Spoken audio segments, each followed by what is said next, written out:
रामपुर गांव के बाहर एक पुराना बरगद का पेड़ था, जिसके बारे में कहा जाता था कि वहां भूत का साया है। एक रात सुरेश, मोहन और राजू हिम्मत दिखाने के लिए उस पेड़ के पास गए। अचानक ठंडी हवा चली और पेड़ की टहनियां अजीब तरह से हिलने लगीं। तभी किसी के रोने की आवाज आई।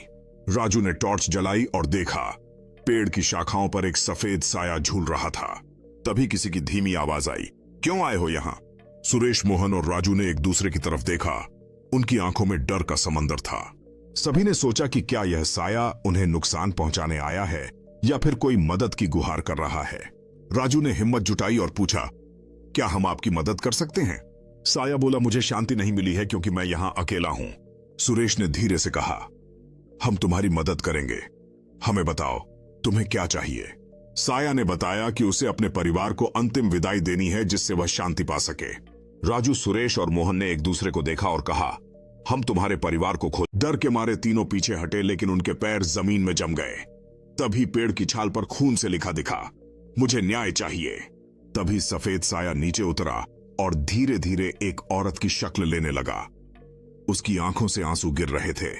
उसने कांपती आवाज में कहा, मुझे इसी पेड़ से लटकाया गया था, मेरी आत्मा बदला चाहती है। हवा तेज हो गई, टहनियां आगे बढ़ने लगीं, जैसे उन्हें जकड़ना चाहती हों। मोहन चिल्लाया, हमें यहां से भागना होगा। लेकिन अब बहुत देर हो चुकी थी। एक भयानक चीख हवा में गूंजती है और मोहन के दोस्तों की आंखों में डर बढ़ता जाता है, जैसे कि सच्चाई उनके सामने आ रही हो। तुम्हें मेरा दर्द समझना होगा, मेरी आत्मा को शांति चाहिए, वह फिर से कहती है और सभी के दिलों में दहशत की लहर दौड़ जाती है। मोहन ने साहस जुटाते हुए कहा, हम तुम्हारी मदद करेंगे, लेकिन हमें पहले समझना होगा कि तुम्हारे साथ क्या हुआ था। उसकी आंखों में एक पल के लिए उम्मीद की चमक आती है और वह कहती है, मैंने इस अन्याय को सहा, लेकिन अब तुम मेरी आवाज बन। सुरेश को अचानक याद आया कि गांव के पुजारी ने कहा था, सच्चे दिल से माफी मांगने से आत्मा को शांति मिल सकती है।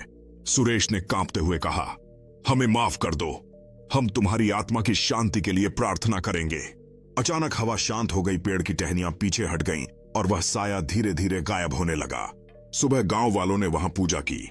उसी रात सुरेश ने सपना देखा। वही औरत मुस्कुरा रही थी और कह रही थी, अब मैं मुक्त हूं। इसके बाद गांव में कभी कोई अजीब घटना नहीं हुई, लेकिन रात को कोई उस पेड़ के पास जाने की हिम्मत नहीं करता। गांव वाले अब उस पेड़ को अपने दिलों में एक श्रद्धा के रूप में रखते हैं और वहां जाने का साहस करते हैं जो पहले डराने वाला था। सुरेश ने उस पुरानी वृक्ष के पास एक नया पौधा लगाकर भविष्य के लिए उम्मीद और नए आरंभ का प्रतीक स्थापित किया। गांव में एक उत्सव मनाया जाता है जहां सभी मिलकर उस वृक्ष के नीचे खुशी से समय बिताते हैं। सुरेश बच्चों को वृक्ष की कहानियां सुनाते हैं, जबकि गांव के लोग उस पेड़ से मिली शांति का जश्न मनाते हैं।